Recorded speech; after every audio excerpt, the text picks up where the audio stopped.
race fans. You wanted the best? You've got them. Live on DirtVision.com. Presented by Dry-D.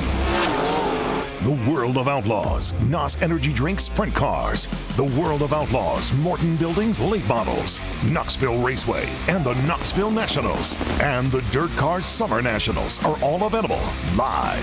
Sprint Car and Late Model Fast Passes are available now for just $39 a month, with single event subscriptions available as well. From Volusia to Charlotte, Fairbury to Lernerville, Eldora to Macon, and everywhere in between. Dirt Vision has you covered all season long. Every race, live, anywhere, anytime. Don't be left in the dust. Sign up for Dirt Vision today.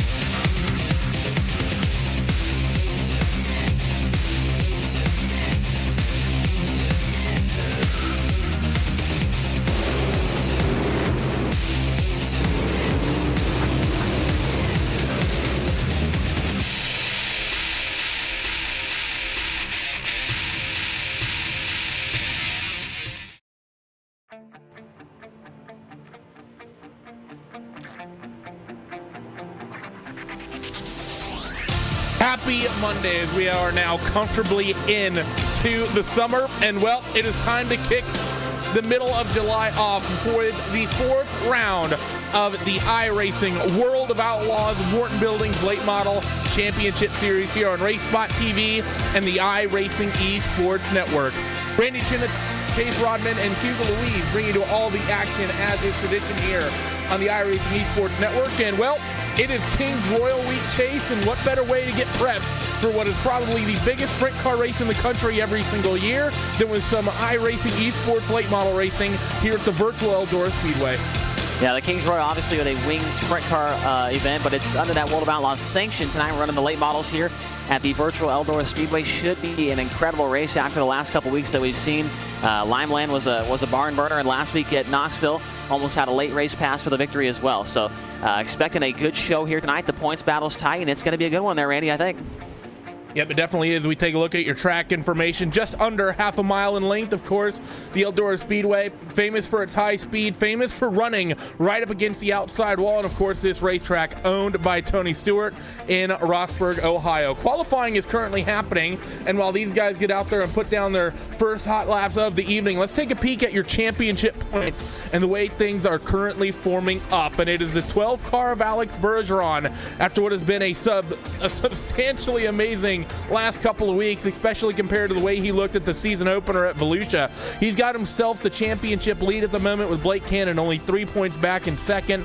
Evan C., Blake Matulis, and Kendall Tucker, they round out your top five. And I think the big thing to notice here, Chase, is through these first three races, the championship much closer than what we saw in the sprint cars.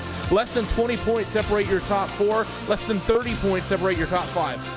Yeah, absolutely, man. I mean, I think we've got those top five guys have all been inside the top 10 every race, and a couple of them having at least 2 podium runs. So I think in the late models here, we have a lot more guys that have a chance at winning these races compared to the sprint cars. There's probably about 4 or 5 guys, actually maybe 3 or 4 in the sprint cars. We got about, I'd say, probably 10 guys that can win in the late model deal. So it's a lot more competitive, I think, than the sprint cars, and we've seen that in the championship standings.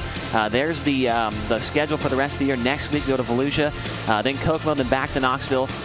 We'll stop at Williams Grove on August 12th, then Limeland, which we're excited about, on August 19th, and then we'll end it off at the dirt track at Charlotte. Yeah, I love seeing the quarter milers in here because the racing we saw at Limeland when we started this month just a couple weeks back was awesome. And I think we're going to see very similar racing at Kokomo to what we saw at Limeland because both are very high banked and very fast quarter mile racetracks. Qualifying, 3 minutes have kicked off out of the 5-minute time drivers have, and we have about half the field that still needs to run laps, but there are some substantial names that still need to pull off hot laps. Currently 7C with quick time of a 15.556, but we have the likes of Blake Matulos, he's in the top 5 in points. James Edens, he's coming off a 2-week suspension. He needs to run a lap. Alex Bergeron, your championship points leader, he's actually coming to the end of his first hot lap right now. He goes to a 15.742, puts him mid-pack.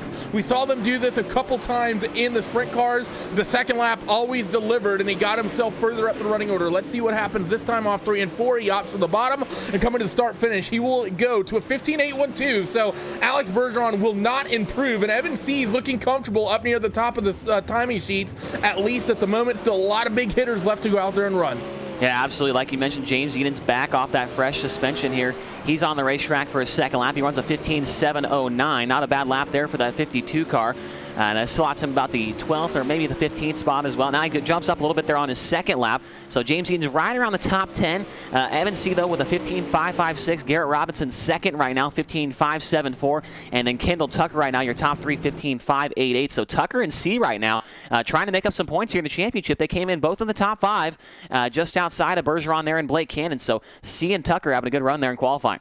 Yep, and Evan C is going to like what he sees here, getting himself quick time, get some nice championship points, because of course points start getting awarded with the qualifying. We'll go down the starting grid for your first heat race, and then we'll go over the event format tonight. It's Evan C and Blake Cannon, second and third in the points. They will start first and second in this first heat race with Virgil Graham and Matt McKinney on row number 2. Kevin Dedman and Nick Cooper on row 3, with Blake Matulos and Austin Carr starting on that 4th row. So 3 of your championship contenders really inside of this opening heat race chase, with Evan C and Blake Cannon near the front, but Blake Matulos not qualifying that great. We saw him, I think, have a poor qualifying. I want to see Volusia, and he put in an amazing run to get himself up near the head of the field. And let's take a peek at your event format. So you're going to see 4 heat races here tonight. Each heat race will be 8 laps.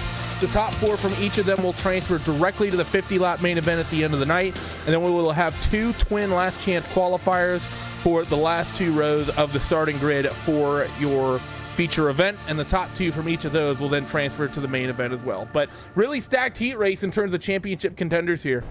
Yeah, absolutely. I mean, like we said, we've got Evan C and Blake Cannon. Cannon won the race at Limeland. C's been on the podium multiple times this year.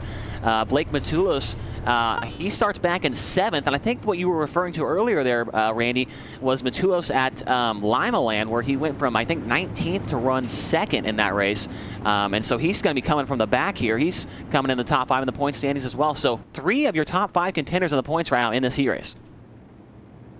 Yep, and 3 in the top 4, actually, as we take off for our first pace lap, and they'll get the first observation lap and then set up for the second here. There's going to be the double 3 and the double 4. We've seen these guys racing hard since the very first race at Volusia. Remember these 2 doing battle, a little bit of contact, decided who finished on the podium in that one between these 2. So the 33 and the 44 maybe becoming really a rivalry fight thus far this season, but they need to bring in some points to the 12 of Alex Bergeron, and they seem to have a good opportunity to do so here on week number 4 at the Eldora Speedway. Pace truck onto the safety of pit road. Evan C gets on it, and we are green for heat race number 1. Yeah, C gets good jump, gets clear of that number 44 car, Blake Cannon. He's got the 42 car, Virgil Graham, down to his inside. They're 2x2 down the back straightaway. Give the second spot now to the 44 of Blake Cannon as they go side by side for third with Virgil Graham and the 51 car, Matt McKinney, on the outside.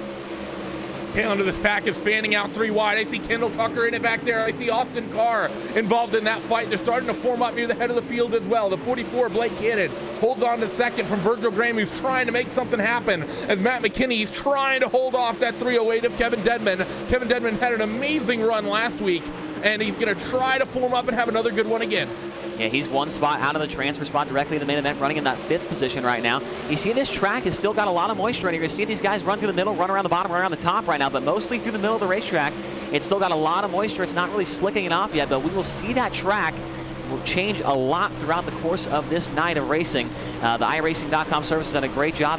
Oh, and there's contact for third right there between Graham and McKinney, but you'll see this track change a lot throughout the course of this night. Matt McKinney's coming off a big weekend of racing himself. He had a last corner, last lap pass to win a dirt modified race over this weekend, and he's going to try to carry that momentum into this race here tonight. 5 laps scored complete, this time off of turn 5. The 1 car of Austin Carr. I think a little bit of contact with the 127 of Blake Matulos there in the back of the running order, and they're going to get things sorted out. And Matulos is going to try to slide the 1 off of turn 2. Not going to quite be able to do that. 2 to go this time. Yeah, this is big time right here for that 127 of Blake Matulos right now in the dead last spot right now in this heat race. he is going to have a lot of work to do when it comes to the B main. And if he even makes it out of the B main, he's going to have a lot of work to do in the feature events. So even if he gets by Austin Carr right here, which he's going to do so, his car gets into the wall, Majulis is still going to have a lot of work to do later on tonight. As we're coming around for the white flag here, your leader, Evan C., is checked out with this one. Right now, your top 4 all relatively safe as they run. Evan C., 1 second lead over Blake Cannon, Devin Denman, and Matt McKinney. The 42 of Virgil Graham not far off that transfer spot. Throw moves, he won't pick it up, but Evan C. will pick up the heat race win here in heat race number 1 with Blake Cannon, Kevin Denman, and Matt McKinney rounding out your 4 transfer spots. Virgil Graham, Nick Cooper, Blake Machulos, and Austin Carr will be the quartet that have to do it through the last chance qualifier. And that, if you're Evan C. and Blake Cannon, that's what you need to be doing here tonight, Chase, because we saw in the sprint cars, Alex, he got momentum early, and the couple times that he sort of hiccuped, people didn't really capitalize on it. The likes of Edens, the likes of Heileman, even the likes of Joel Berkeley early in the championship. We see Alex not qualify particularly well here tonight, and people are starting to pounce and take that opportunity, and I think we're going to be in for a probably single-digit difference if things keep up through the main as we take a look at the starting grid for heat race number 2. Heat number 2 on the pole. This one's going to be the number 97 car of Garrett Robinson. On the outside of him, the 32 is going to be Steven Wilson. Row 2 inside, the 044 car, that's Tyler Schell. And on the outside of him, it's another Tyler. It's Tyler Ducharme. Row 3 inside, the number 2 car, Dylan Hauser. And who's outside, it's the 37 of Randall Carter. 4th row inside, the 007. No, that's not James Bond. That is Jacob Fields. And on the outside of him, the 94 car is Philip Diaz. So your field for heat race number 2 forming up as these guys work their way through. Also getting corrected, it wasn't Matt McKinney who was running, it was his brother Mike in the modified. So my ignorance brilliantly showing here on the live stream as I take that back as a miscount on my part. But Garrett Robinson, great qualifying coming in from the 97, puts himself second quickest and on the pole for heat number 2. Now, how about that, though? The first 4 guys, maybe even the first 5 guys in this heat race, we really haven't talked about them very much these first opening 3 or 4 races this season. Robinson, Wilson, Schell, and Ducharme, man, I don't even think they've all made the feature event every single week. So they have a really good shot of punching their ticket and having a good starting spot in tonight's 50-lapper. Let's see what they can do here with a couple of other drivers towards the back of the field. Very, very aggressive and very racy. I see the 2 of Dylan Hauser back there, Jacob Fields as well. As the green flag's going to fire, your front row is going to swap places as they head off in towards turn 1. The 044 of Tyler Schell. He gets to the bottom from the top side of the second row, and look at that contact behind. That's the 2 of Dylan Hauser. He's already picked up a couple spots early. I said he's aggressive, and there's contact again with the 2 of Hauser. Yeah, the 2 car got into the 32 off at turn number 2, and they got the 044 car in the middle of 3 and 4. So Hauser making his way through the field. He's not making any friends on his way through the field, but he's making it work right now as he moves into the second spot, trying to track down the 97 of Garrett Robinson. 3rd is Tyler Schell in the 044 car, and 4th right now, trying to hold off these guys, the 32 car, Steven Wilson. You're seeing the new paint schemes for the likes of Dylan Hauser and other drivers in this heat race as well. I see Tyler Ducharme, Slick Sim Sport with TTL kind of going away in the last couple of weeks. That's the team, the dirt drivers from TTL.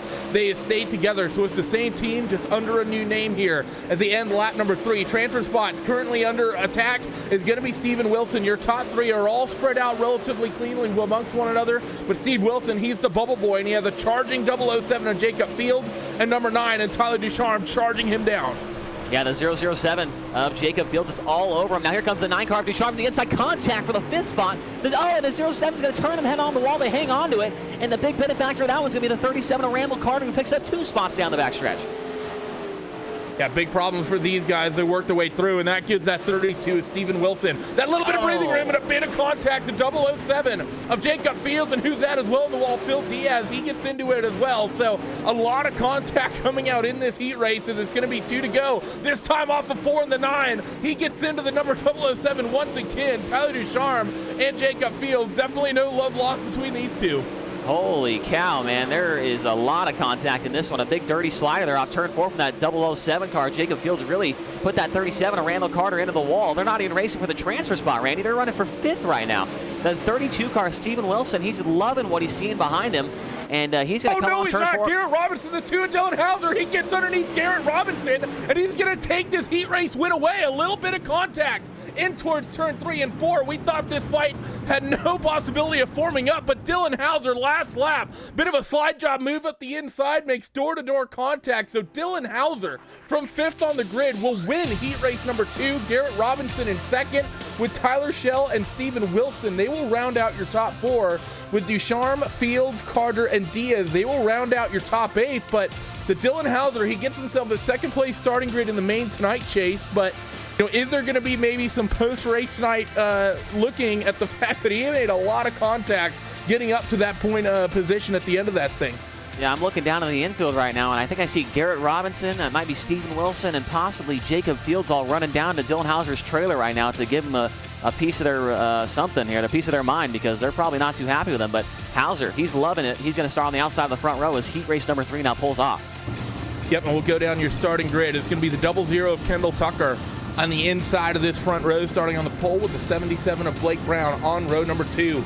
Brian Wayant Jr. and Casey Kerwin, they're going to start on that second row. It's a good starting spot for Casey in his heat race here tonight, with Jeremy Caprone and defending series champion Zach Leonardi in that third row, with Drew Hirschko and Brandon Proudfoot rounding out the 8-car starting grid in this one. And it seems to be that we have it seems to almost be a pattern we've been getting in this championship chase. It seems like at least 2 of the 4 or 3 of the 4 heat races, the cars starting on the front row will be double digits, in the sense that it's 0-0 or 7-7. We saw the 33 and the 44 earlier as well. It seems to just work its way out like that every week.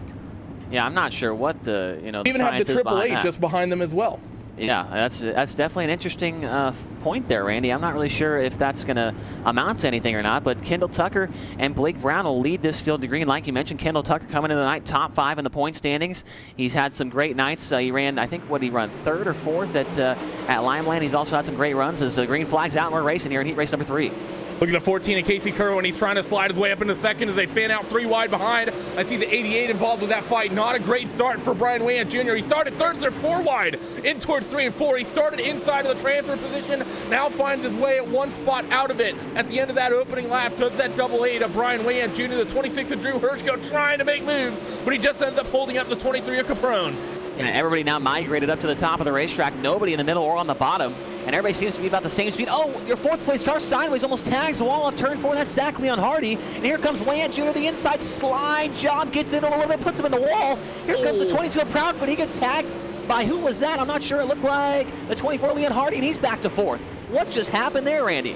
Big problem. The Brian Wayant Jr. is going to go all the way down the running order here as these guys work their way through. Now the transfer spot fight is the 24 Leonardi, and it's going to be the 22 of Brandon Proudfoot keeping this fight alive. The 26 of Hirschko, he wants to make something of it. Slide job on the 22, nearly collects the 24, maybe a little bit too hot into the corner, and that's going to allow Proudfoot back into this fight.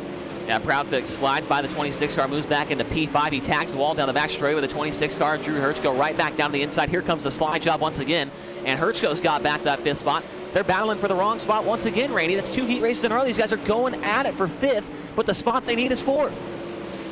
Leonardi in front of him tags the wall, running the cushion once again, but able to collect himself nicely. Here's the 26 of Hirschko, slider line again on the 22. And Proudfoot will drive it to the bottom, still a little bit too hard into the corner for the driver of that number 26, Brandon Proudfoot. Going to hold up top. Hirschko tries the slider line again, not close enough to make something of it. White flag this time. Off of corner number 4 for the 00, though, of Kendall Tucker. Out at the head of this thing, in towards 1 and 2 for the final time. Your top 3 of Tucker, Brown, and Kerwin, they're all safe. The 24, Leonardi, has a nice lead, but one little mistake. The right side of that number 24 Slick Sport machine is all beat up as they work in towards 3 and 4. Kendall Tucker will win heat race number 3, and Brown, Kerwin, and Leonardi will join him in the feature. Yeah, that was a pretty convincing win there for the 00 of Kendall Tucker. He pulled out to a pretty solid lead there, and got a little bit of right side damage up there on the outside concrete wall, but other than that, he looked pretty smooth there in that heat race. And we've got 1 left, but man, I'll tell you what, Randy, these guys that are close to the championship, Alex Bergeron entered the night as the point leader. Cannon, C, and Tucker, they have delivered. They've done exactly what they need to do to track down that 12 car in the championship, and Bergeron's in this heat race right here starting deep. Yeah, he's starting deep, and this, there is implications here. Like we've said, points are awarded for qualifying, and points are awarded in the heat races as well. That's why we're harping on this fact. Let's go down your starting grid. It's going to be Dylan Fox in the 999 on the inside of that front row with Adam Elby on row number 2. James Eden's talked about the first time we've seen him in a couple weeks. He'll start on the inside of row 2 with Shad Prescott on his outside. Justin Thompson and Alex Bergeron, they make up row 3 with Austin Semmelman tagging the back of this 7-car field for heat race number 4. So they go out there and begin pacing. Couple of big hitters that Alex really has to get his way around. There's Adam Elby in this fight, in this field. James Edens. We know Dylan Fox. He has shown great pace. We've even seen Justin Thompson in the 98. He's had good runs. This is not going to be an easy field for Bergeron to work his way through, but we've seen a couple cars tonight already, Chase, start from 5th, start from 6th, and get themselves up the running order into transfer spots, and even one steal a win in one of these earlier heats. Yeah, like you said, this is not going to be any cakewalk here for Bergeron. I mean, all these guys in front of him are definitely top contenders. I think Austin Sellman, who starts behind Bergeron, didn't he run on the podium, I think, at Volusia, or he had a really good run there. I can't really remember what it was, but the 18 car is also very good. So this is a pretty stacked up heat race here. Bergeron's really going to have to dig down deep and try and find something here, as Dylan Fox and Adam Elby will lead these guys to green. Elby with a great qualifying run here tonight, mostly known as a sprint car guy on iRacing.com, but has punched himself into a good spot here in this heat race. The pace truck pulls off. 8 more laps coming up. Heat race number 4 is green. Cross start finish, they will go and in towards 1 and 2 for the first time. The 999 runs the middle, gonna try to slide up the racetrack on exit. Actually, not really. He waits until the last moment to start sliding up the racetrack. He will lead comfortably as your top 2, or to 3, excuse me, of Elby and Edens. They run 2nd and 3rd. A little bit of contact in the background. I see Shad Prescott. He's getting bullied around a little bit by Alex Bergeron. I think the 98 may have been involved with that at one point as well. But here comes Alex Bergeron. It's a very top-heavy racetrack right now, and we know that's where Alex likes to run. Look at this slider for the 41. Contact with the 98, and he's just gifted Bergeron a transfer spot. Yeah, Merry Christmas, man. Christmas came in July tonight for Alex Bergeron as the 41 and the 98 just ran into each other and gave him the transfer spot. Now the battle's for the 2nd spot between James Edens and the 74 of Adam Elby, the Swindell Speed Lab Esports teammates going at it. James Edens on the bottom, Elby up on the top side. Edens might have it. No, Elby's got it at the line, and here comes Bergeron lurking in the background. Bergeron's into the wall, and as is the 74 of Elby. Everyone into the wall running the top groove. That's going to give the 52 of Eden that 2nd spot as they run in towards 3 and 4. Dylan Fox is checked out with this race lead. Here comes that 41 of Shad Prescott. He tries the bottom on Bergeron again, running for that transfer position. Not going to get it, though, as they work through 1 and 2. Running that top line down the back straightaway. The 41 of Prescott, he's got the run as Edens and Elby. They're fighting with each other all sorts of hard, but they're 2 by 2 for 3rd, 4th, 5th, and 6th. And the 41 of Prescott, he makes a mistake. Yeah, still 2 laps to go, and the 41 of Prescott and the 98 of Justin Thompson are right there behind Bergeron. They can easily get by him. Now, contact between Thompson and Prescott. Thompson takes over 5th now, and now he looks down to the inside of Bergeron, who's held up behind the 74 of Adam Elby. And here comes 18 of Austin Sellman. He's made contact with Shad Prescott for the 6th spot. So lots of contact and lots of things going on here in the late stages of this one. Oh, and Alex Bergeron, he tries to hook up the top on the 74 of Adam Elby. He nearly turns him, but he'll pick up the spot through 3 and 4. White flag this time for heat race number 4 and Bergeron. He's gone from 6th in the field all the way up to 3rd, and he's trying to hunt down the 52 of James Edens. These two finished 1st and 2nd in the World of Outlaws Sprint Car Championship earlier in the year. Dylan Fox will win this heat comfortably, and Edens will just about hold on for 2nd in this heat race. Bergeron runs his way from 6th up to 3rd, and Elby will represent the last transferee in heat race number 4 with Justin Thompson, Austin Semmelman, and Shad Prescott. They will go to the LCQs, which will be kicking up in just a moment. And well, Chase, it really seems like a top and middle groove racetrack at the moment. The bottom doesn't seem fast. Really seems like in order to make stuff work, you've got to run the slider line, and you can't really be afraid to move someone for spots here tonight. And I'm surprised, man. Tony Stewart must have made a couple extra laps on the water truck and the tractor tonight, because it really hasn't slicked off all that much. There's still a lot of moisture in this racetrack here at Eldora Speedway, and it's allowing that middle part of the racetrack to still be viable. And I think it's also, once it does slick off, it's not going to slick off enough to where the bottom goes away. I think the bottom's going to come in a little bit later in the main event. I talked to the guys before the races over at Swindell Speed Lab Esports down in the pit area, and it sounded like they think the bottom will come in if this track comes in, or if this track works out just right. And right now, I think that it is working out just right to where we'll see a bottom of the racetrack come in for the 50-lap main event. And the only thing that's going to help it is really here's these B mains, these 12-lap B mains are really going to help bring that bottom of the racetrack in and slick off the middle a little bit here. See the starting grid ticking by on the bottom of your screens as the field rolls off. And once again, 7 cars, 12 laps, top 2 transfer to get to your main event here tonight. And a couple big names starting in this one. Blake Matulis in the 127. Like you said, and we've talked about at the top of the show during his heat race, Blake has made a habit a couple times this season already coming from the back here to Chase.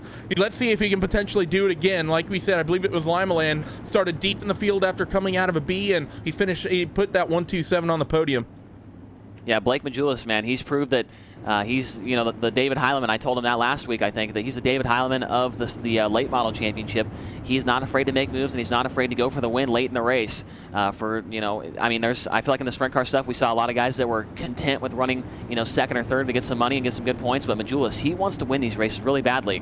And so here we go. We're going to see if he's able to get in the top 2. 12 laps to distance. Pace truck pulls off. B main number 1 is green, and Majulis gets a good start. They're green across the stripe. Look at the 22 and the 26 already trying to line up there. Drew Hirschko trying to line up the outside. Doesn't work. The 127 of Blake Matulis. He's already working on picking up spots. He currently runs 4th, and he wants to throw the slider for 3rd. Actually, no, he'll stick it in the middle. Won't run the slider line on the 26 of Drew Hirschko. So that's already up 1 spot for the 127. Matulis and trying to make it 2 on Hirschko. Hirschko a little bit tight on the top. Blake gets a bit of a run for 3rd. Yeah, Blake Majulis will forge ahead into turn number 3 and take over the 3rd spot. He's got to hope the 26 car doesn't get back down to his inside. He gets into the back, and that's what he needed right there. Majulis will get clear unless the 26 throws a big slider, and he will. Hirschko back across the nose of Majulis, but Majulis turns it back down to the inside. He's going to be clear down the backstretch, and now he's going to set his sights on the 22 of Brandon Proudfoot, and Majulis still has 9 laps to track him down here. Things getting aggressive at the back as well. A little bit of contact between the 35 and Nick Cooper. Austin Carr as well. Those two were involved. Jeremy Caprone sort of in the middle of it, but not part of the fight, not part of that contact that we just saw. And look at the 127 starting to chase down the 22 of Brandon Proudfoot. Last time by is a 0.6 of a second gap. It's down to about 4.5. That 127 is cruising out there on the top, and he's reeling these guys in by about 2 car lengths a lap. Yeah, Proudfoot and Graham went down to the bottom in 1 and 2, and that's going to allow the 127 to catch up to him a little bit more. This time by, Majulis runs a 15.919. The guys in front of him are in the high 9s, so he's definitely still catching him. He's down to 1 car length down the back straightaway. When does he make the move? He's still got 6 laps to go. You don't want to make it too early, but you don't want to wait too long. Majulis tracking down the 22 car, Brandon Proudfoot for the final transfer spot. He ran the middle off of 4, and I don't think it helped him, but look at the 22 Brandon Proudfoot. If they're going to start racing, that's going to bring the 127 into this. They swap positions, they swap lanes. At the 42 of Virgil Graham, he wants that lead back slider line through 3 and 4. The 22 of Brandon Proudfoot, he gives it to the bottom off of 4, and I think he'll just nose ahead. No, it'll be the 42 by 1,000th of a second at the stripe that time through, but look who's knocking on the door. The Swindell Speed Labs 127 of Blake Matulis. 4 laps to go this time through. Majulis is watching this battle. He's trying to figure out where he needs to go. These guys are running the bottom, they're running the top, they're running all over the racetrack, and it's not making it easy for him to make the pass. He's now as close as he's ever been to the back bumper of Virgil Graham down the back straightaway. Where does Graham go? Where does Majulis go? Here he goes to the bottom. Big slider for the transfer spot. Majulis up the racetrack from the 6th or 7th starting spot. He makes the pass. Graham back down to the inside. 2 laps to go. And Majulis, who came in tonight top 5 in the point standings, he needs this transfer spot. 2.5 laps left as they work their way in towards turn 3. The 127 and the 42, they both are on the bottom in the middle. This time, the 22 of Brandon Proudfoot. He will open up a gap because of it. It's now the fight for the transfer position as they run through 1 and 2. Slider from Matulis, and Virgil Graham gets into the back of him. The 127 able to save it, and he will hold that transfer spot for now. The 42 of Virgil Graham. He has lost about 5 car lengths, but has there been damage done to the back of that 127 car? White flag is out this time, and Matulis is up 3 to a transfer spot. I do not have any idea how Blake Majulis held on to that race car there. He got turned all the way sideways by the 42 car Virgil Graham. Brandon Proudfoot will win, and Majulis, with a heck of a run through the field there, will get the final transfer spot. And I don't think Virgil Graham's going to be too happy with him there. I think that Majulis threw him a clean slider there, Randy, and the 42 car just kind of, didn't lift and didn't tap the brakes. He turned it back down to the inside, just ran right in the back of him. Yeah, I think you're right, but I think all the same, when you're coming to the closing stages of a transfer race, that's going to be one of those times that car on the top side of the racetrack isn't going to lift, and he got there kind of late as well, so I think that could go either way. We take a look at your post-race results. It'll be Brandon Proudfoot and Blake Matulis. They will be the last 2 cars on the inside row for your main event in just a couple of moments, with Virgil Graham, Drew Hirschko, Austin Carr, and everyone else, Jeremy Caprone and Nick Cooper, rounding out that 7-car field. Let's take a peek at the starting grid for LCQ number 2, and you see Tyler Ducharme and Justin Thompson on that front row. Row number 2 is going to be Jacob Fields and Austin Sellerman. When we take a look back towards row number 3, it's going to be Randall Carter and Chad Prescott with Phil Diaz and Brian Wayant Jr. A couple names that stand out to me in this one. The 9 of Ducharme, he seemed quick in his heat race. He just got turned around, finished well down the running order. The 98 of Justin Thompson, he seemed to be quick as well. But the one starting way down the order here is a Reignition eSport car of Brian Wayant Jr. in the 88. That car looked fast in his heat, and he's starting from the back of this LCQ. I think Brian might have something for this and might be able to put in a Matullo-style run to transfer his way in. Yeah, I'm definitely going to be watching Brian Wayant Jr. in that 88 car, as well as the 41 of Chad Prescott, who was put up a good fight with Alex Bergeron in heat race number 4 and made contact with the 98 car Justin Thompson and took them both out of that fight for the transfer. So I think there's about 4 or 5 guys that are going to be going at it here for those 2 spots to make it into the final spots in the main event here. So it's going to be a good one. Tyler Ducharme, though, he's got the best seat in the house. The pace truck pulls off. 12 laps coming up. B main number 2 is green off turn number 4.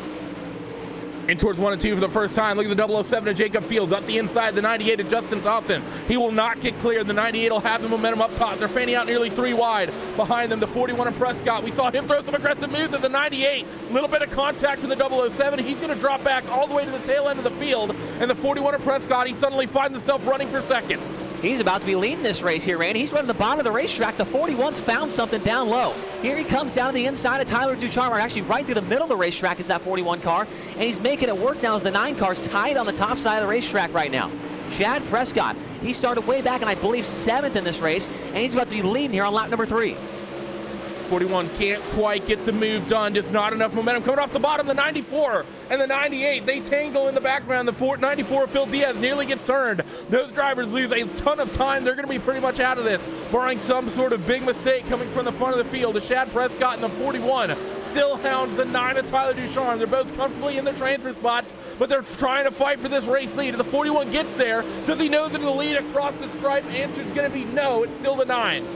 Yeah, good battle going on up front. While these guys are battling, though, contact behind him for the 3rd spot. Brian Wayant Jr. into the wall, and it hands that 3rd spot right to the 37 of Randall Carter. Here comes the 007 up the inside. Can't make the pass there as they continue to go side by side for the race lead. Prescott and Ducharme, they've migrated off the top of the racetrack and have gone down to the bottom of the middle. So, like I said, Randy, it looks like we're going to have a big, maybe 2 or even 3 grouper for the main event.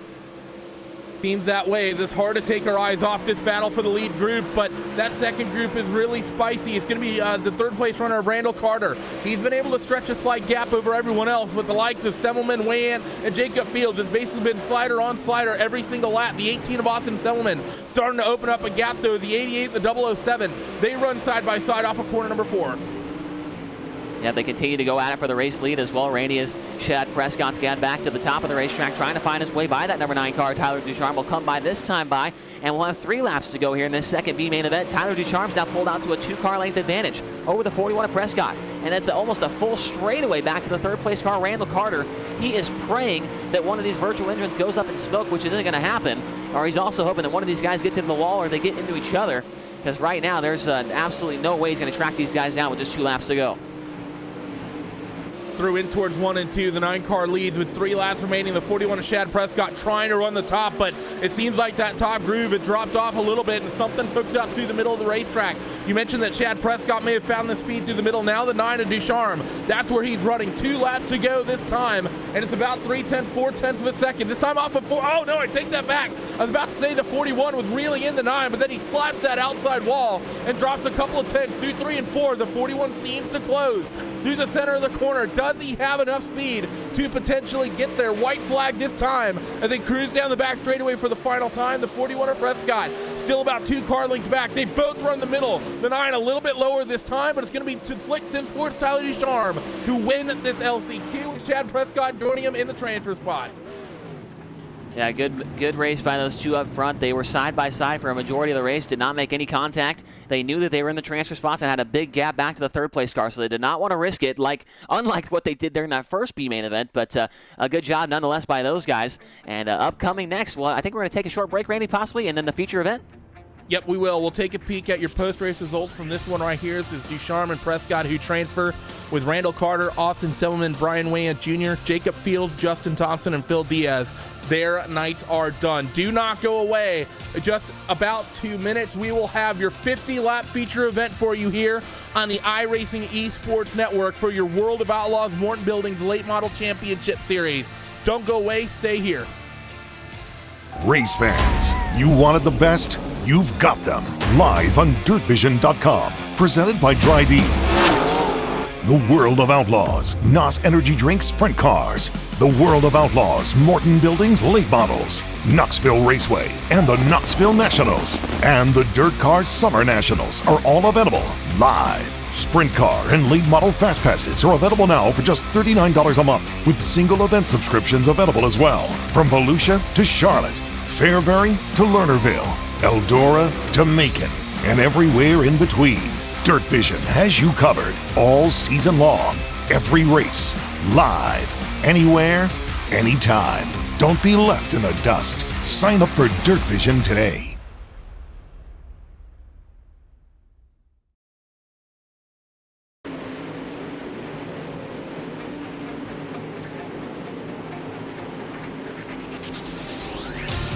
Hot laps currently forming up for these guys as they warm up for the 50-lap main event in your World of Outlaws Morton Buildings Late Model Championship Series here on iRacing.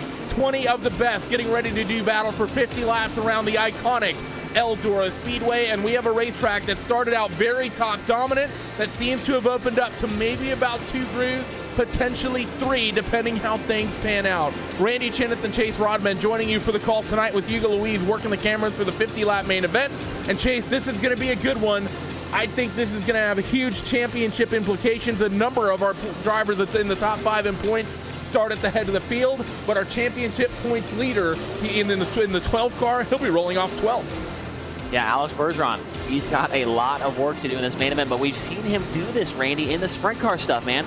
He started back there. He came from probably about the 15th place in the sprint cars and went on the podium. So Bergeron, I think he's got enough confidence to where he's going to be all right in this main event. But he's, there's guys up front like Evan C., Kendall Tucker, Blake Cannon, those guys that are trailing him in the point standings. They are going to try and take advantage of that starting spot by Alex Bergeron. They're going to try and do everything they can to end up in the top 3 here tonight and keep that 12 car behind them. And, another thing, Randy, we've had 3 races so far. We've had 3 different winners. And I believe our front row, actually the first 4 cars, have never won a race in this series. So we could see potentially another first-time winner here tonight. Yep, and that's what's really important here, and really what's so fun to watch about this championship. As the time is going to run down on the main event, we'll go down your starting grid in a moment. Another driver to keep an eye on, the 2 of Dylan Hauser. We saw him be aggressive in that second heat. He will start on the outside of that front row. But he is not very far back in the points either. He's currently 8th, and that's more than close enough to maybe put a run together and make something happen with the races we have remaining. Starting grid coming at you for the main event. Let's look at your 20-car field here at Eldora. It's the 33 of Evan C. starting on the inside of the front row with Dylan Hauser in that Slick Sim Sport number 2. He will start second. Kendall Tucker and Dylan Fox, they will make up row number 2 with Blake Cannon and Garrett Robinson on that 3rd row tonight. Blake Cannon and James Eden. James puts in a great qualifying and racing effort on his first race back after a couple weeks. They will start 7th and 8th with Kevin Dedman and Tyler Shell. They will round out row number 5. Casey Kerwin and Alex Bergeron, row number 6, that 12 car, easily the one we're watching here tonight for most of tonight, with Matt McKinney and Steven Wilson on row number 7. Zach Leonardi and Adam Elby on row 8, with Brandon Proudfoot and Tyler Ducharme and row 9. And this season's B-Main Bandit, it was Tim Ryan and Joel Berkeley in the sprint cars. It's Blake Matulis in the late models. He rolls off 19th after transferring out of the LCQ with the 41 Ashad Prescott on his outside. The field rolls off for their first observation lap. Chase, what do you have for predictions for this one? Well, I think we're going to see the 127 of Blake Majulis make one of those incredible runs up through the field here and end up in the top 5. I called it one of the weeks. I can't remember. I think it was Limeland. I called one guy making it through the field, and it happened. So hopefully I'm good here at, maybe I can have a second career as being a genie or something, or whoever those guys are that, predict the future. I'm not really sure if it's a genie or not, but a fortune teller. That's what I'm looking for there, Randy. I'm also going to expect to see the 12 car of Alex Bergeron put on a good show here coming through the field. We talk about him a lot, and people always ask, why do you guys talk about this guy so much? Because he has the chance here, Randy, to do the impossible, man. He's here.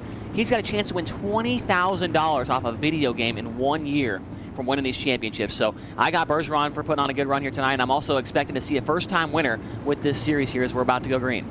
Chase Rodman palm readings. He will accept cash and dwarf car rides in order to read your palm. To the 33 of Evan C. He's going to get on it. Green flag is out for the first of 50 laps. And look at the 00. He wants second. Immediately the 2 of Dylan Hauser. He gets right up top. The 999 of Dylan Fox. He had to lift for that number 2 car getting into the outside wall. We got a big pile up on the opening lap. I don't see any cars with big damage, but that all started the 2 of Dylan Hauser. After muscling his way through the heat race up to where he was, just really didn't turn out there on the cushion, it seemed like. I think Dylan sort of checked up, and I think the car got into that 999 behind him. Maybe not, actually. I don't know. No, it did. The 97. Yeah, the 97 of Garrett Robinson got into the back of Dylan Fox. It really caused a chain reaction up there when Hauser got almost into the wall and had to get out of the gas. I think Fox did a great job of noticing that he was tight right there, and Robinson, he just didn't react quick enough and turned him around in front of the whole field. So a tough start to this race.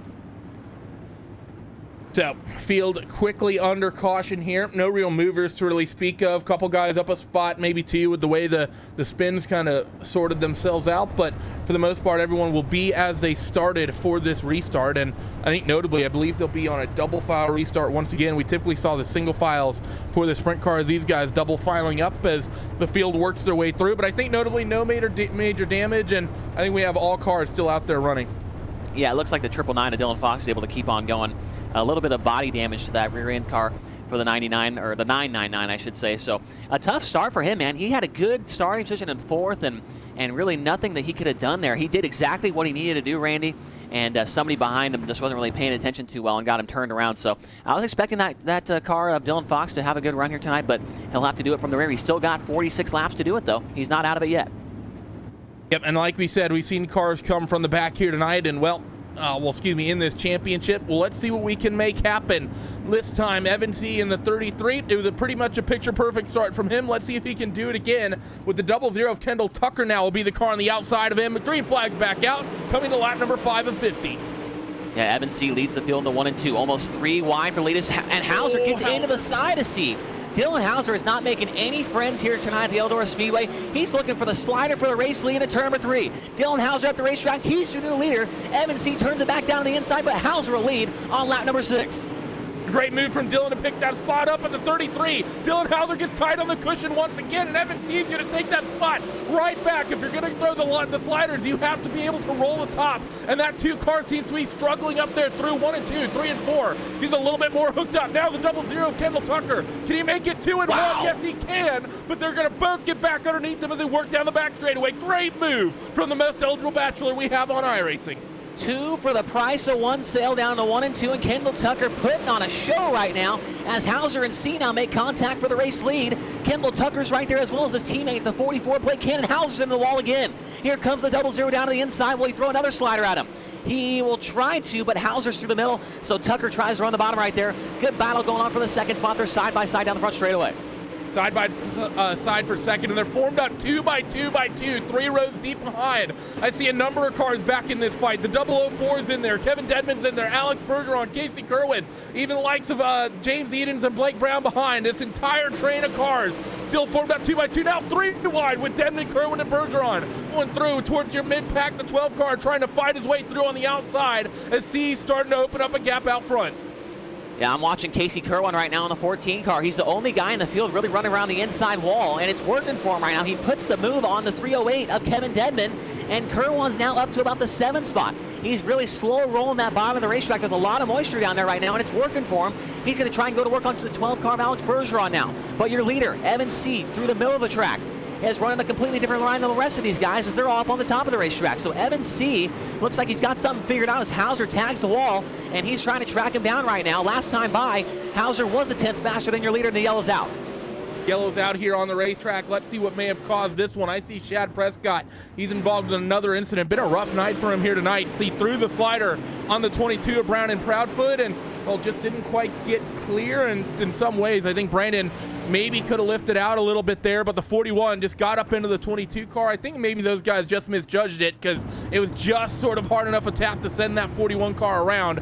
But that's our second sort of light contact we've seen here tonight that's resulted in not major damage for anyone, but the yellow getting called. Yeah, a tough run there for Shad Prescott, man. I think he's fast enough to run at the front of these fields, but he kind of has some bad luck, and there's the replay right there, man. He got hit real hard from behind there by that 22 car. Brandon Proudfoot turned him around real quick. So tough break there for for the 41 of Prescott. But how about the battle up front, man? We've had a couple different leaders. I think Evan C's led just about every lap except for the one that Hauser led. But Kendall Tucker, I talked to him after the race last week, Randy, and he said that I don't know why, I think he's a big Chase Rodman fan, man. He wants to go out here and he wants to put on a show, man. He loves it when I get excited about these races, and he loves it when, he makes the big moves like that. He told me that he wants to be one of the superstars in this series. He wants to be making big moves and making some fans out here and making those headlines. So Kendall Tucker's doing just that when he slid in front of two cars there to take the lead for a moment. Well, it makes sense to me. I can understand why everyone would be a Chase Rodman fan rather than a Rady Cheneth fan. Everyone's always dreamt about seeing their name in lights. No one's ever dreamed about hearing their name in lisp as the field works their way down the back straightaway. The 33 of Evan C will be in command of the field once again. Keep an eye on that third row as well. The 044 of Tyler Schell and Alex Bergeron, those two were fast and they were aggressive with one another towards the tail end of that run. Green flag getting ready to fly once again. The top six have all been aggressive. We are back to racing here at Eldora. Here comes Kendall Tucker, another slider for the lead up across the nose. Oh, C stays in the gas. They make contact. C's into the wall. Tucker's into the wall, and your leader is now Dylan Hauser. A big change of events there in turns 1 and 2. Oh, and look at this. They're 7 wide in the mid-pack. Look at what's going on here as they work down your front straightaway. And I see, is that the 52 of Edens? The 12 of Bergeron's involved, but they keep it straight. Is this bumper cars, or are these the World of Outlaws Morton Buildings late models on iRacing.com? It is hard to tell. Somehow, there's guys running off each other all over the place, and we stay green. There's still 3 wide back in the mid-pack, but we go back up front. Your leader is the 2-car Dylan Hauser. Second spot is Kendall Tucker. And third, under pressure from the 004 of Tyler Schell. The third spot right now is still Evan C. And Kevin Dedman rounds out your top 5. Tyler Schell trying to hold off that charging car of Kevin Dedman. We saw Kevin last week. He started a little bit deep, ran his way up onto the podium. We see the 14 of Casey Kerwin. He's trying to do something similar. Can't quite get up the inside of Kevin Dedman in that 308, but still trying to make things work as the 044 Tyler Schell. He hooks up the top of the 33, and he's just about got that spot done.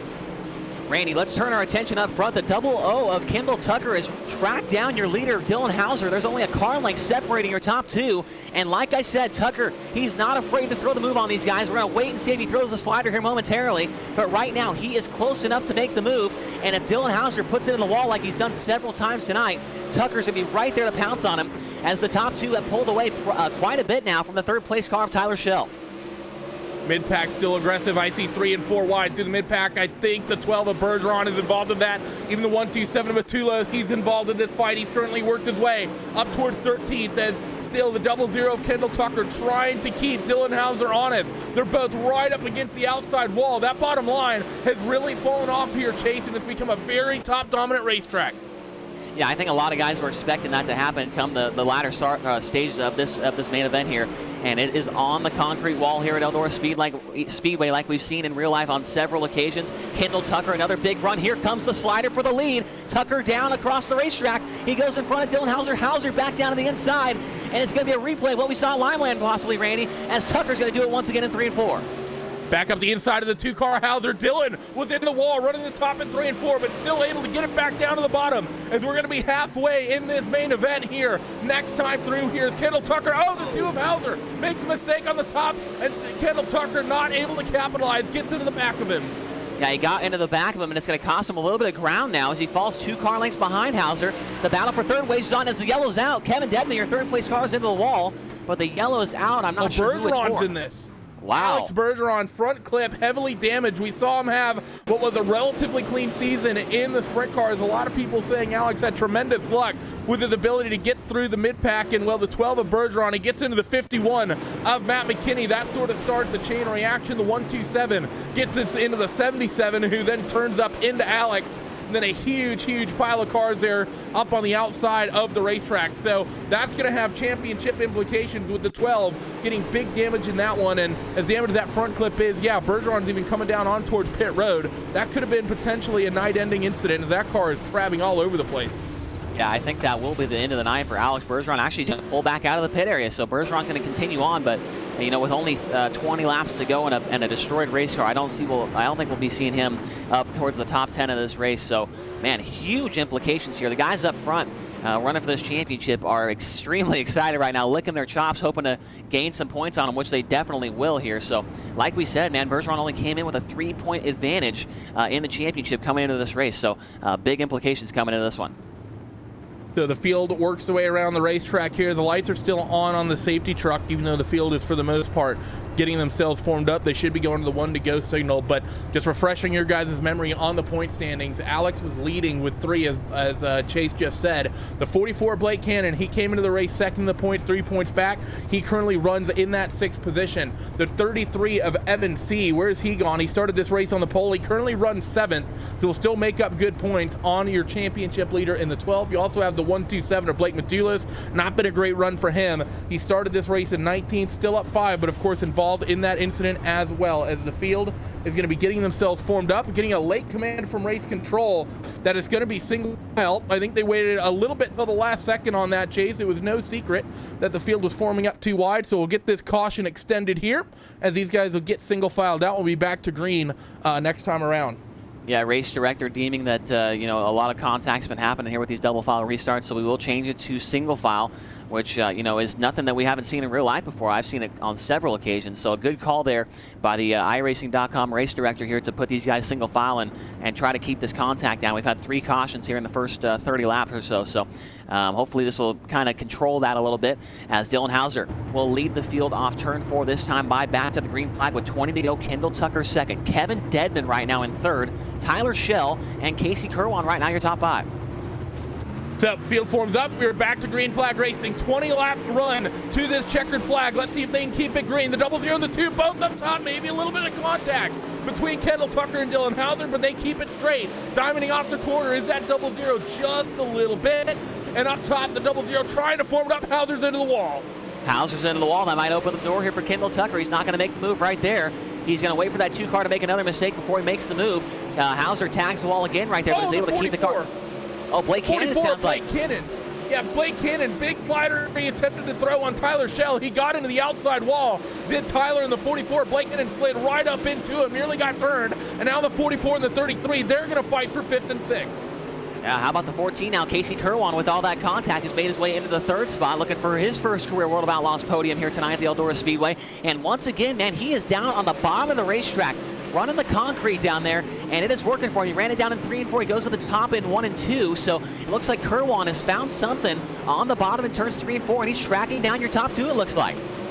Kendall Tucker, he notices it, and he's going to try running that bottom groove is Casey Kerwin. What a run it's been for the driver of that 14 car. He's always been good. He's been fun to watch through the heats. We saw him in the sprint cars as well, but he's just never had the sort of pace that one might expect from one of the drivers in your eNASCAR Peak for his iRacing series. And now that 14 car, he's on for a podium run, and still running down the bottom is Casey Kerwin, and down this front straightaway, now in towards 1 and 2. He's going to go back up to the top, as does the 00 of Kendall Tucker. Yeah, great job by Kerwan so far. 3 wide behind those guys for about the 7th spot. Zach Leon Hardy's there. The 33 of Evan C., your early race leaders there, as well as the 74 car of Adam Elby. Adam Elby's down that bottom of the racetrack as well, making some headway. 24 car Zach Leon Hardy up top. The 51 car of Matt McKinney's just behind him, as well as the 044 of Tyler Schell. A good battle right there. At least 5 cars involved for that 7th spot. A huge gaggle of cars here. The 51 of McKinney gets set up the racetrack a little bit, sliding through the slick, able to maintain that nicely, though, as they work their way through the mid-pack. Evan C. still in this fight on the bottom. The 74 of LB's down there. Chad Prescott involved in this fight as well. Evans trying to get ahead of that 24, Zach Leonardi, but Zach having them out, that momentum up top is paying off in dividends for him, as looking, just maintaining an eye on the gaps out front. It's still the 2 of Hauser who's opening up the gap every single lap at the head of this field. It's Eden. He's trying to fight with that 24 Leonardi, and he's got the spot. Yeah, James Eden's up to the 6th position right now in the 52 car, running around the bottom of the racetrack as well. Definitely 2 groups of racing have developed here, right around the bottom and right on the top of the racetrack. Blake Cannon, he's trying to slider line up there in the 5th spot. Car number 44 trying to put a move on Kevin Dedman. Wasn't able to make the move there, and he loses some ground to that number 308 car. As the top 3 have really pulled away from the rest of the field. Actually, you know, it's the top 2 and then a gap back to the 14 of Kerwan, and then another gap back to the 4th place car of Dedman. These guys still forming up 2x2 here, the 24 and the 52. Really one of the few fights we have on the racetrack just behind them. A little bit of fight between the 33, the 41, and the 74. Also fanning out 3 wide. I see the 127 of Blake Matulos in that one, the 044 of Tyler Schell, and the 51 of Matt McKinney. They were 3 wide for a moment. They get it formed up 2x2 as they go back to the top of the racetrack through the 044 and 127. The 51 of McKinney will tag the back of that little group, and he'll get to the top as well. They all slide the bottom through 3 and 4. McKinney gets in there 4 wide ahead of these guys. The 33 of Evan C., the 41 of Chad Prescott in this fight. James Eden is involved as well. And a great rebound for Chad Prescott, who was involved in an early race incident. He's made his way back up to the 8th on car number 41. So Prescott, he was down, but he's not out. He comes to the outside now, James Eden. So Chad Prescott, a late race charge. He's looking for the 7th spot around James Eden's. Eden slides in front of him. Prescott back down to the inside. He's going to have 7th down the backstretch. What a move there from Prescott to pick that spot up down the 52 of Edens. He's going to try to fight back on the bottom. Seems to be a bit of a bottom line. Forming up through 3 and 4. The 1 and 2 still seeming like you want to be up near the top side of the racetrack as everyone's right up against the wall. You might slide down to the middle on the exit. 5 laps to go this time. And Blake Cannon, he's going to run the top at 3 and 4 as most of everyone else starting to migrate down to that moisture in the middle and the bottom. Yeah, you see these guys, they enter in on the cushion, they run it through the middle, and then they drop it down to that moisture on the bottom of the racetrack, and it's getting them a good run down the straightaways. I think Chad Prescott's really showing us what that's like right now as he's drove through this field from the back up to 7th and is now all over the back of the 24 car, last year's champion with this series, Zach Leon Hardy. Chad Prescott, man, he might be the best car on the racetrack, but he's just not close enough, and he's running out of laps here with just 3 to go. 3 laps to go this time through. Chad Prescott, a little bit of contact with the 24 that time. In towards turn 3. You see the 44 as well of Blake Cannon. He's up on that top groove as well. 3 laps remaining here at Eldora, and the 44 Blake Cannon, he's in the wall, but he still maintains pace. 1 of Austin Carr in the background. He's going to slide. Who was that? It was the 52 of James Edens, but that doesn't work out as he finds himself fighting the wall. 2 laps to go. Yeah, I'm looking at back up at the front of the field right now. It looks like Kendall Tucker. Last time by, he was a little bit faster than Dylan Hauser, but the white flag's coming out. He's got to hope for a big mistake here from that 2 car of Hauser. Off turn number 4 and down the front straightaway. White flag's out for Hauser. He looks to the outside of the lap car. Brandon Proudfoot puts him 1 lap down. No problems there. Can Kendall Tucker put a corner together here and track him down with just 2 left-hand corners to go? It's not going to happen. It looks like we're going to have our 4th different winner in 4 races with the World of Outlaws Morton Buildings Late Model Series. Dylan Hauser wins tonight at the Eldora Speedway. 2nd to Kendall Tucker. 3rd will go to Casey Kerwan on a great run in that 14 car. An exciting 50-lap feature. That one was Kevin Dedman will finish 4th and Blake Cannon your top 5. But the 2 of Dylan Hauser, going to be an interesting, I think, kind of week following this race because Dylan's so aggressive out there. You see a lot of damage on that number 2 Slick Simsport car, and I know those guys are going to be happy. 2nd week out for those guys, for that group after separating from TPL, and with the new paint schemes they put out and put down an amazing performance, and they take victory here in the World of Outlaws Morton Buildings Late Model Championship Series, and it's the 2 of Dylan Hauser who's taken a couple victory laps out there. I don't see any donuts forming up just yet, but we'll see what Dylan maybe sizes up here, knowing that he's now $300 richer. Yeah, Hauser put on a great performance here tonight. Started on the outside of row number 1. He didn't make it look too pretty though, Randy. Like you said, he ran into quite a few people in the heat race and a couple in the main event. But nonetheless, man, he gets the job done. He's doing the donuts down on the infield now. Much deserved, man. A $300 payday here tonight for Dylan Hauser, and it's going to move him up in the championship. He came into the night 7th in the standings. So, and with Bergeron's problems and him beating the rest of these guys, Hauser might be able to be up front here in this championship come next week. We did a regular victory lap and a Polish victory lap. I think the net gain of that is 0 victory laps. So we will go down your post-race results here from the 4th round of your World of Outlaws Morton Buildings Late Model Championship Series here on the iRacing Esports Network. Dylan Hauser takes the win with Kendall Tucker. He finishes in 2nd. Casey Kerwin puts in an awesome effort. He will round out your top 3 with Kevin Dedman in 4th and Blake Cannon rounding out your top 5. Chad Prescott in 6th, Zach Leonardi 7th with Adam Elby, James Edens, and Steve Wilson they will round out your top 10. As we look towards now the tail end of your field here, Evan C., he's not going to be happy with this one. Started this race on the pole. He ends up in 11th. Blake Matulis, he does well making up some spots, but only gets his way up to 12th. Matt McKinney in 13th.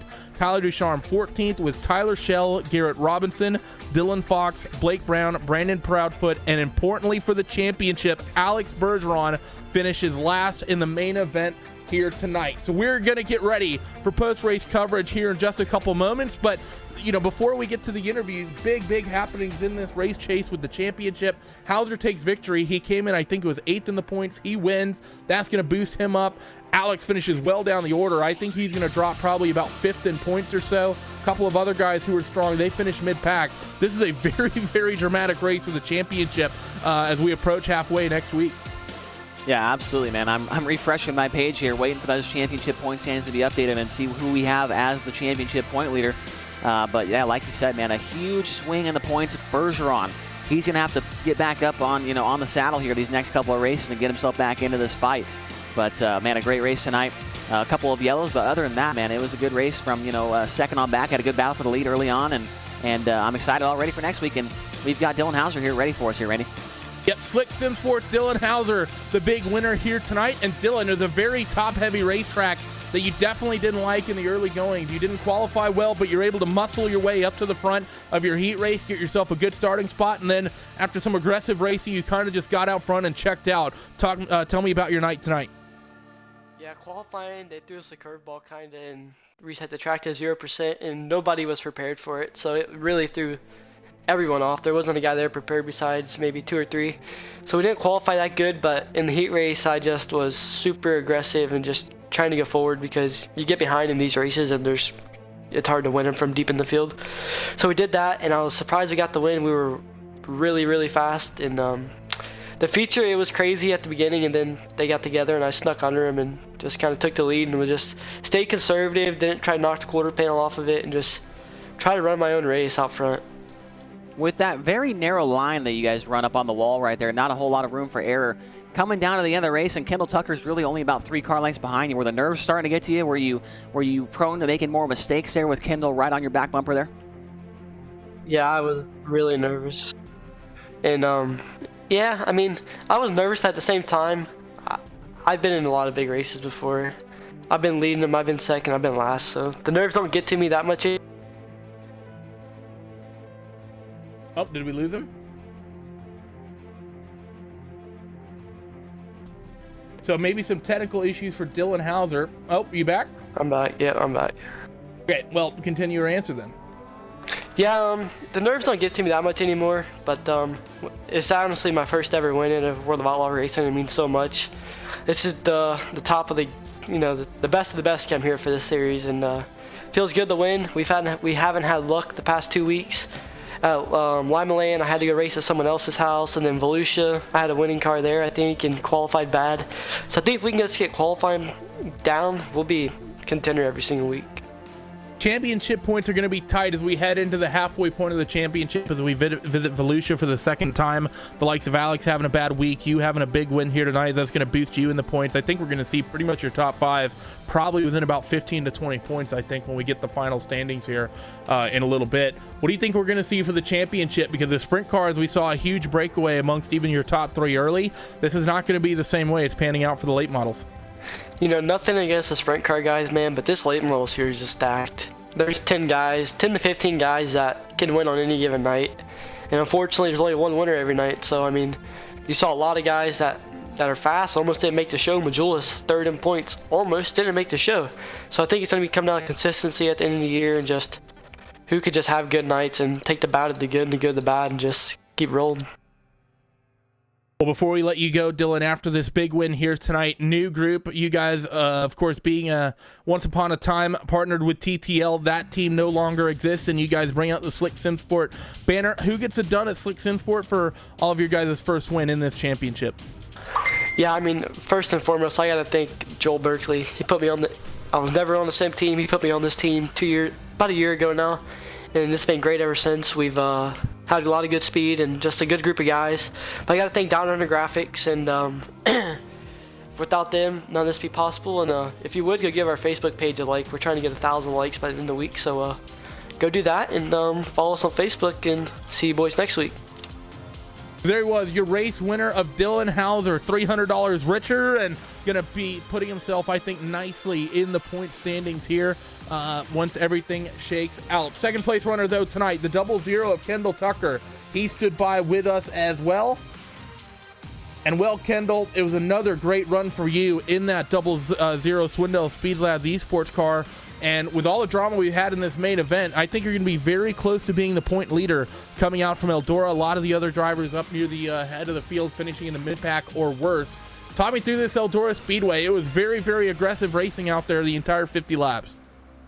Yeah, I mean, the track, unfortunately never really come off the top right there. I mean, a couple people were making it work. I think Casey was making it work back there in third, but I just knew that if I was going to be able to keep up with Hauser right there, I was just going to have to follow right in his footsteps, and I was pounding it for all it was worth right there, but he's pretty good at pounding it here at Eldora. So, I mean, run second right there with him. I mean, I think if he would have slipped up, just tagged the wall just one time, I mean, we would have been right there. I mean, we were really neck and neck in lap times, I feel like. So, I mean, just congrats to him, man, and to come home second here, I'm pretty happy just to be able to survive that race right there. Yeah, we talked a little bit last week, and you were telling me that you want to be one of these guys that's known for these big moves and being exciting in this series, and you kind of showed that tonight. I think there's one point where you slid by Evan and Dylan at the same time and took the lead there. Man, that was a pretty bold move. Were you thinking you're going to clear that? Were you a little worried that was going to be a little too aggressive early on in the race, or what was going through your mind there? I was pretty confident right there when I was throwing that slider that I would clear it, but I mean I just knew that I probably wasn't going to have the lead coming off too, but I needed to break that momentum up right there. I mean it honestly just can feel like a draft sometimes if you let it get that way, but I mean I was just doing everything I could to get out front right there. I think if I could have got out front right there, we could have just ran away with it like Hauser right there. So like I said, just hats off to him, and I can't thank all my guys at Speed Lab enough. We head out to Volusia next week for what's going to be the first repeat track of the season. Then we'll have Kokomo afterwards, which is, of course, not a revisit of what we saw at Limaland, but still a fast, high-bank, quarter-mile racetrack. Probably going to see similar stuff to what we saw at Limaland. And then Knoxville as well, going to be the second repeat of the season. What do you think we're going to see over these next 3 weeks? It seems that, we have no clear frontrunners in terms of the championship. We kind of have a 6 or 7 person group that seems like they're forming themselves up near the head of the points in the series, but no one able to open up a gap. Who do you think is going to be the one that opens that up, and why is it going to be yourself? I mean, right now it's just you don't really know who's going to win it, man. I really think it's going to come down to the last race. So I'm just trying to be as consistent as I can. I mean, if I can just qualify good like I did tonight, and just win or finish second in the heat race, and just starting up front really helps a lot, and just make your night a whole lot easier. So. Yeah, we've been knocking on the door all year for a win, but tonight is the closest we've been so far. So we'll take this and we'll move on to I think Volusia next week. So we'll try and rebound from there. We were fast early and we kind of fell off towards the end, but I think we've hit on something right here for the slick, and hopefully we'll be able to show that speed next Monday.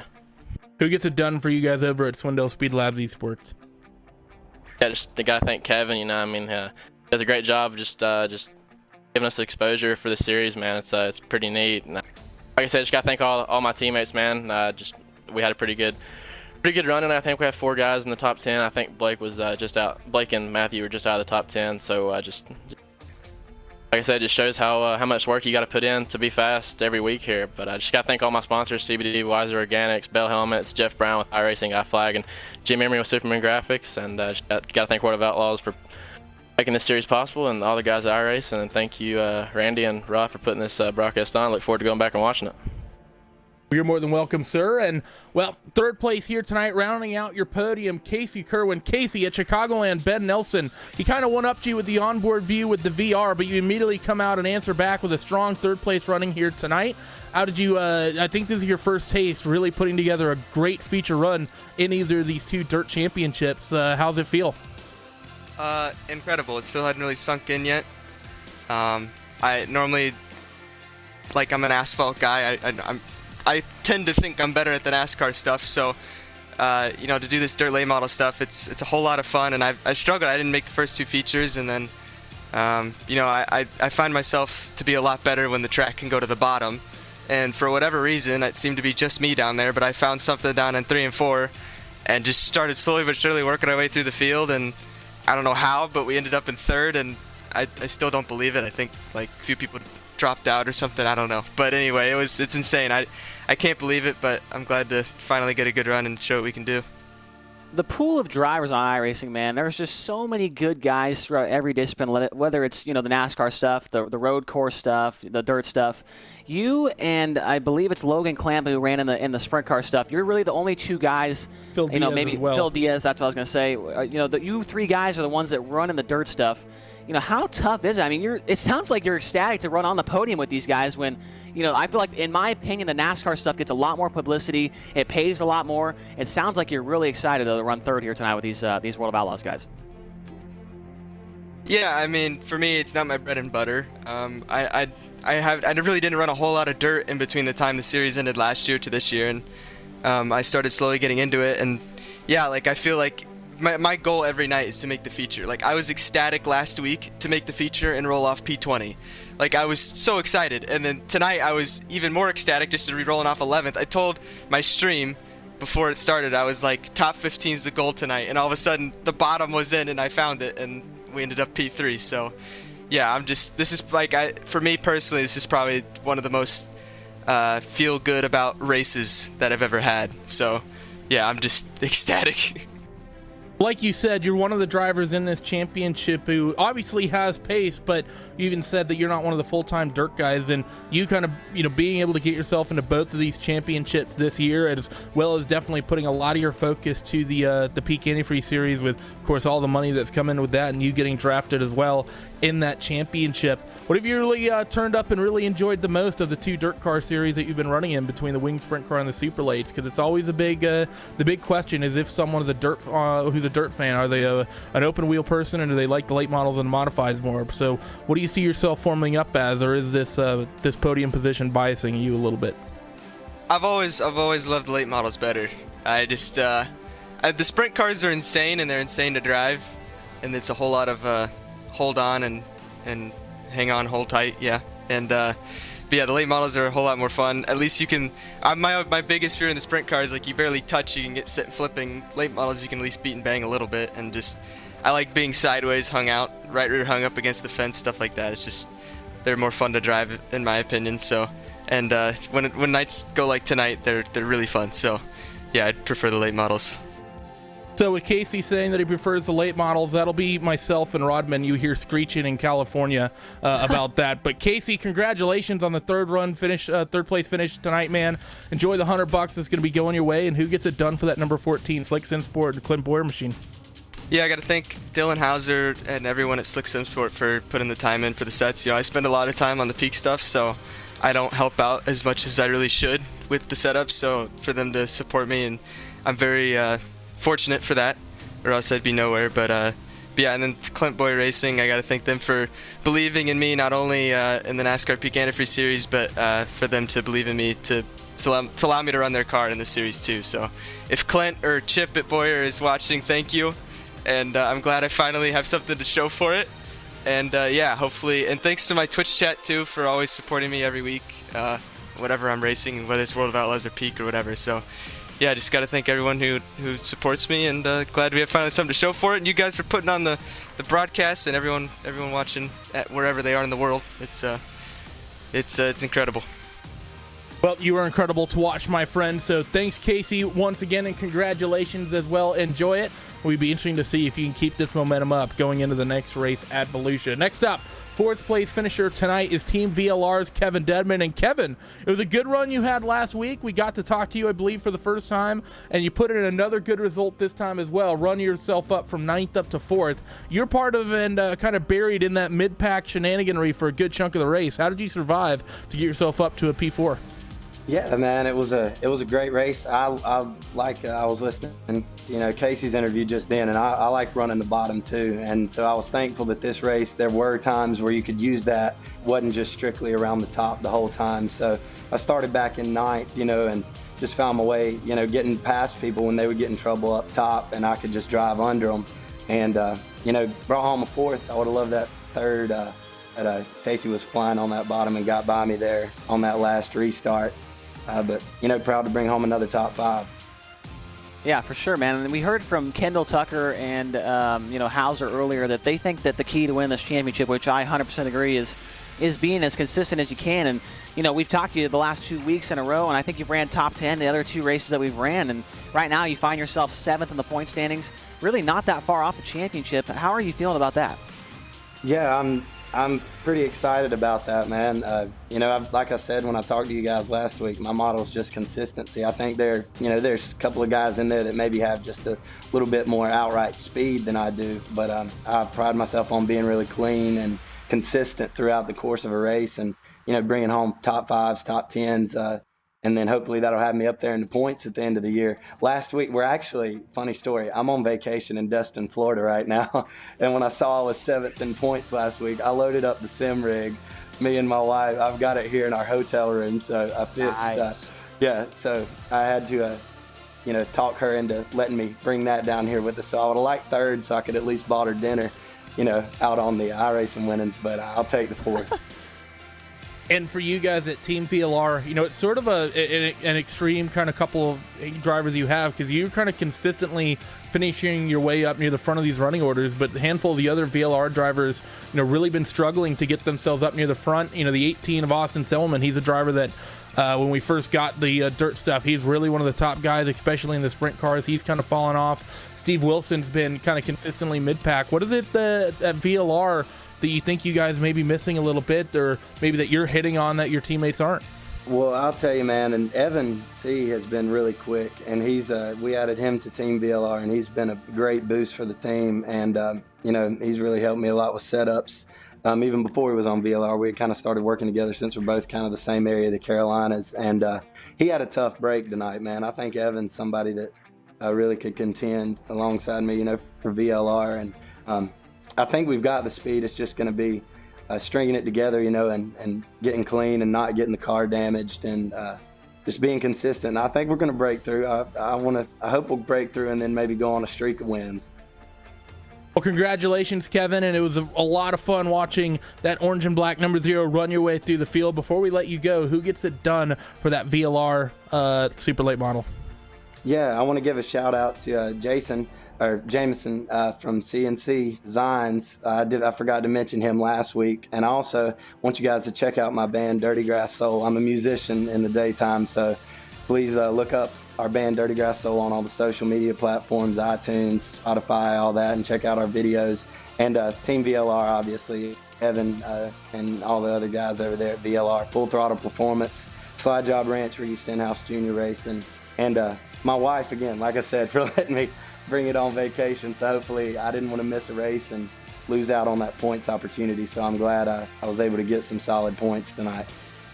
The wife, undoubtedly the most important teammate of all for Kevin Dedman, who comes out in the 4th place tonight. And rounding out your top 5 is going to be the 44 Swindell Speed Labs Esports car of Blake Cannon. And Blake, I'm not sure if you're aware of this or yet, but I'll break the good news regardless. Coming out of this one, you'll be 14 points clear with the championship lead with this 5th place finish. How's that feel, knowing that a lot of your championship contenders had bad nights, and sort of get a nice little uptick going in towards the halfway mark next week? Definitely feels really good. I was just glad to gain some points tonight. Be honest with you, there's a lot of guys that were up front that shouldn't have been up front that really caused a lot of chaos. So I don't know what we got to do moving forward, but tonight was definitely not a good race as a whole. Well, Blake, obviously not very happy. I mean, we definitely agree that there was a lot of contact out there, but when there's a track like this where it's mostly on the top, and you get some guys like that had a good heat race start up front, those things kind of happen. But we head off to Fallujah next week, which the first race of the year. I don't think maybe there's one caution, so I think we'll be seeing some clean racing and possibly another fantastic race there as well. Absolutely, we're going to a good racetrack, so I really feel like Eldora had potential tonight. I don't feel like it was too bad. Just got people just overdriving and being stupid, man. I don't really know. Everybody was really fighting for the top. At the beginning, I was rolling middle to the bottom and was maintaining right there in 4th. I really felt like I had a really good car. I was, faster than my teammate and definitely faster than Hauser at the beginning. And then after that one restart, I got killed. I mean, simple as that. I got killed. And after that, it was just salvage mode. But nonetheless, going to Volusia should be a really good race. I think us guys got to clean their stuff up, and we'll be all right. And going in towards, this second half of the championship, we're not there yet, but 4 down, close enough, and you find yourself 14 points out with a points lead. Who do you really see yourself as fighting for the most here? Because there's a lot of fast and consistent names inside of that top 7. Got yourself, of course. Kendall's been pretty frequently inside the top 3, top 5. Evan C as well. Bergeron, of course, is always quick. Blake Matulis didn't have a great run tonight, but we know he can get up there. Dylan, Dedman, even Leonardi, I think if he turns it on, Zach could have a sequence of races and maybe make something out of this, but he's currently about 100 points back, so it's going to be rough. Who do you really see yourself as mainly having to contend with going through these last 6 rounds? You want to give you the honest answer or more of... Of course we want the honest answer. I feel like I'm really the only one that can outrun me is myself right now. If I just mind my P's and Q's day in and day out, do my job in qualifying and heat race and just be smart in the race, I feel like I can definitely have a shot to win this thing. This week was a little bit tougher. I've been on the road since last Friday due to real world racing, so having to come over to somebody else's house and run their setup, I haven't turned a single lap all week until 8:05 today, so it was definitely tough tonight. Well, congratulations on the strong run, Blake, and good luck to you with the championship points lead heading out into our first repeat race of the season at Volusia. And before we let you go, who gets it done for that number 44 Swindell Speed Labs esports car? Just gotta thank everybody at Swindell Speed Lab. They do a hell of a job. They definitely helped me out a bunch this week, so I gotta give them props. Good run to Kendall and everybody else on the team. Gotta thank Weiser CBD. Gotta thank Bell, D. Heinman. He came aboard, so I gotta thank him with his record service. Augusta Aquatics, Clay Night Racing. I gotta thank the Cardwell family. They took me in tonight and allowed me to come over and continue the points chase. So I gotta thank them. Without them, this wouldn't have been possible, and I would be irrelevant from here on out. So gotta thank them a whole bunch for allowing me to do this. And iRacing, they do a heck of a job. So we're gonna continue the march forward next week at Volusia and try to gain some points. Thanks for joining us once again, Blake, and good luck to you to the next 6 rounds. Thank you, I appreciate it. So there's your final interviewee there. And before we talk about the points, there's still the big question mark. Like Blake kind of hinted at it. Seems like there's some people maybe frustrated with others. It was definitely an aggressive night of racing tonight, Chase. We saw that in the heat races. We saw it in the LCQ, and it even formed up during the main event.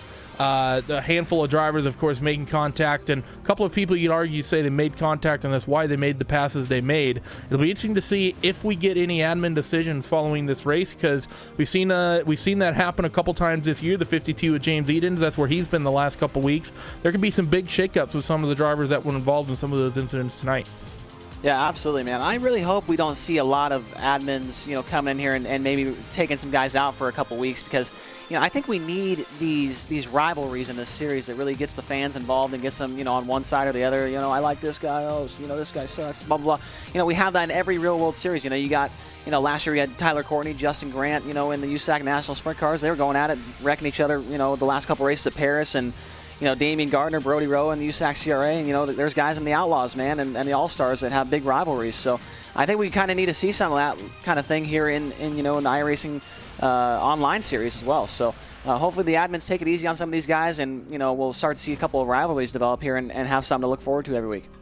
Well, we definitely have something to look forward to regardless with this championship situation. As Blake Cannon, we talked about it, he takes the championship lead exiting here at Eldora. He's got a 14-point advantage over Kendall Tucker in second. But I think the thing to really be notable about here is that things are tight inside of your top 6. Even your top 7, I'd say you argue.